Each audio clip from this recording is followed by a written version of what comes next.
अरे नवाजे, थोड़ी थोड़ी रोटी खाओ। मेरी रोटी क्या तुम ही खा जाओगे तो फिर मैं क्या खाऊंगा और मैं काम कैसे करूंगा। शहबाजे भाई, ये रोटी मेरे घर से आई है और मेरे लिए आई है, तू अपने घर से खुद मंगवा ले। अरे कद्दू के सर वाले, ये रोटी हम दोनों एक साथ खा लेते हैं और जब मेरी आ जाएगी तो फिर वो एक साथ खा लेंगे। नहीं नहीं शहबाजे, मैं तुम्हें अपने साथ रोटी नहीं खाने दूंगा। तुम अपनी मंगो और अपनी खाओ। तुम ज्यादा खा गए तो मैं क्या करूंगा।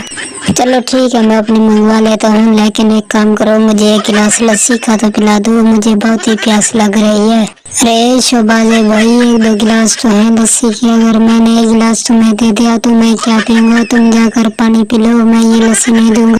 अरे कद्दू के सर वाले, ये तुम्हारा पेट है या कोई बड़ा सा कुआं। इतने रोटी खाओगी और इतनी लस्सी कैसे पियोगे। ये एक दो गिलास नहीं, ये पूरी बाल्टी है लस्सी की।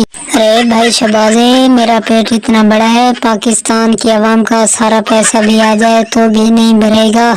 चलो मैं जाता हूँ, तुम अपने पेट को भरो, मुझे ना दो रोटी, मैं तुम्हें भी नहीं दूंगा। तुम अपना काम करना, मैं अपना करूंगा। आज से तुम और मैं अलग-अलग बात। चलो ठीक है, जाओ यहाँ से अपनी रोटी मंगवा कर खुद खा लेना, मुझे मत बुलाना, मैं हूँ कभी नहीं। दोस्तों, ये फनी वीडियो है, वीडियो को लाइक करो और हमारे चैनल को सब्सक्राइब कर दो। शुक्रिया।